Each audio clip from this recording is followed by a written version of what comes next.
How's it going, guys? It's Burgers here and welcome to another Rise of Kingdom video. Today we're going to talk about why some strong accounts quietly disappear.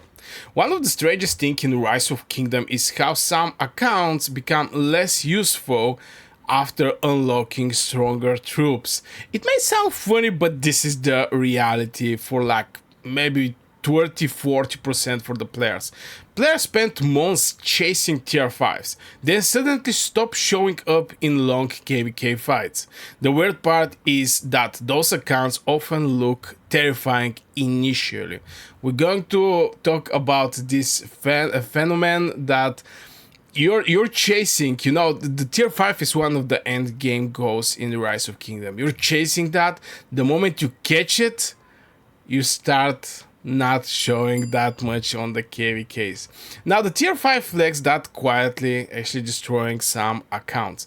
A lot of players unlock tier 5 because it feels like beating the game, and I cannot blame them. I mean, one of the most important thing you can do with your account is getting some milestones, and tier 5, especially for the beginners, is one of the main one of the main milestones that are existing in the game. So the moment you actually open the tier 5 is the moment where you basically start thinking, okay, maybe I just beat the game. The dangerous thing is that tier 5 changes your economy more than your fighting power.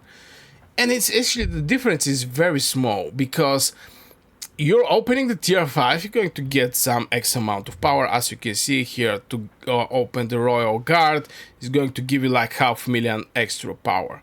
But this is not the main point. Before that, you most likely have millions and millions power before you open the tier 5. The thing is, not the fighting power, is the economy behind. Most players prepared for unlock, not for maintenance afterward. And here I'm going to talk about after you open your tier 5, because I see this over and over again. I have like years experience with tier 5s, maintaining tier 5s, and etc. So here is the thing. The moment you open the tier 5, your entire economy is going to look completely different for you. And the hidden pressure starts when healing cost begins controlling your decision. This may be the most bad thing that can happen to one player, is he's preparing for the KvK, he's gathering, sending, gathering heroes to get some extra resources, and it's like economy of the farms at one point, if I can say it like this. But the more farms you're having, most likely the more fights you're going to be able. And the moment you finish your resources, it's like the moment you're basically not able to participate in the fights. You're going to have just troops in the hospital at the end of the day. And if you cannot participate in the fights, it is what it is. You just don't have the resources. It's everything about the healing cost. Now, why big damage reports create terrible decision, this is the other thing I want to talk about. Is one of the biggest trap in Rise of Kingdom is how players evaluate value through screenshots. Brother, it's almost in every game this thing. You see some crazy screenshot and look like, oh my god, this is the next hot item on the market. 2 new heroes are presented, and one of these 2 heroes, for example, is doing crazy amount of damage. The second one is useless. And I can say by the reports you can get some an idea, but you have to definitely know in what kind of condition those reports are made, because the lot of testing that is happening in the Rise of Kingdom is, how to say it, little fake testing, okay? Some extremely, how to say it, it's not a war testing, it's more like in this situation, I mean, like one-on-one and stuff like this, that it's very hard to happen. Big trades look impressive when the account is quietly bleeding resources. Players optimize for moments instead of war duration. And this is, I think, the biggest issue is The players are thinking, okay, what is going to happen if I strike, for example, some legion outside? What is going to be the consequences? How my legion is going to perform? But nobody's actually thinking, okay, I have to fight for the next like 1 or 2 week. What I have to, what I'm going to do, which heroes I'm going to use, how I'm going to heal my troops, from where I'm going to get healing speed ups, from where I'm going to get resources. All these things is something that people don't ask themselves, and they're jumping and optimize for some moments instead for the duration. And some tier 5 accounts win reports,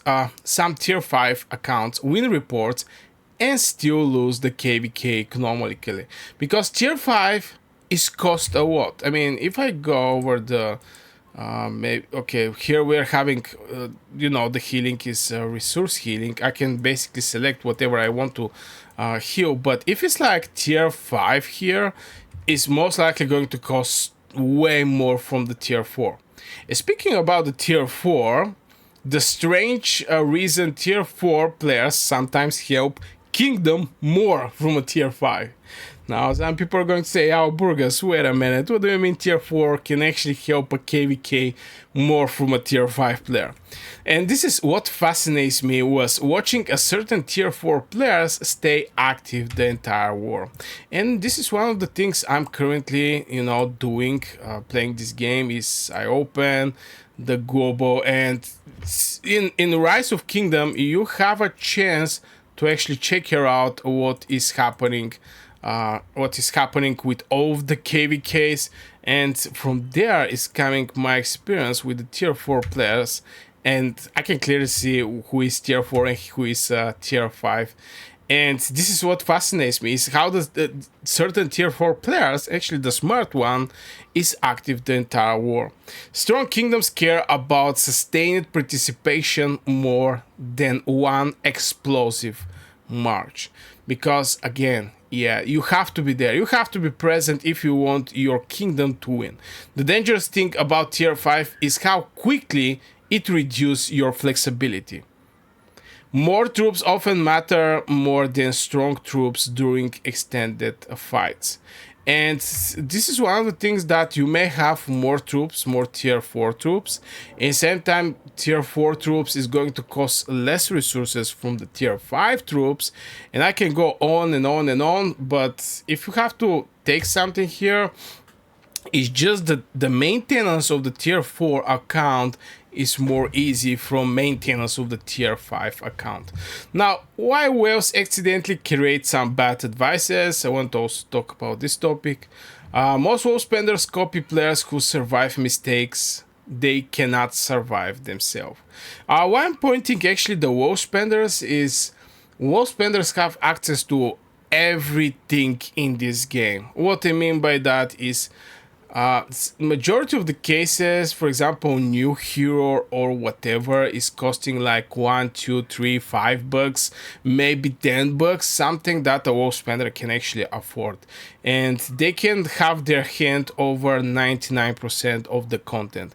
And this is from where the things is the bad thing is coming, because whales have access to everything also, like the whale spender, but whales can survive his mistakes. The whale spender can have access to something, but he have to be extremely careful how he develop his account, because having access to something is very dangerous. Till free-to-play players, they have access to X amount of heroes, and which reduce their options, and by reducing their options is reducing the chance to make some mistakes. Whale's gameplay completely changed healing logic. This is the other thing. A whale can recover from terrible traits normal player cannot. And the strange part is that the advice still look correct correct at the end of the day. And you're going to see a lot of correct advices when you're playing Rise of Kingdom, but you have to ask yourself, is this advice correct for my account? Is this thing going to help my account? And you have to go more deep over the whole context and mechanics behind what you're having, what you're not having. For example, you see, let's say a whale do crazy damage with Minamoto and Chow Chow, for example, but in the same time his Minamoto is fully awakened or expertized. Also the Chow Chow is fully expertized. You're having like 5-3-1 Minamoto or like 5-1-1-1 Chow Chow, and by not having exact same thing and same context around your legion, you may actually make a bad decision because some undeveloped heroes are not performing the way the people are expecting. Only when you expertise those heroes can become some crazy good. So yeah, this will be for this video, guys. Just want to talk about the tier 5, the healing mechanics behind the tier 5, the healing mechanics behind the tier 4, some advices the whales are giving. And yeah, let me know in the comments your personal opinion. Don't forget to hit one like, subscribe, and see you in the next video.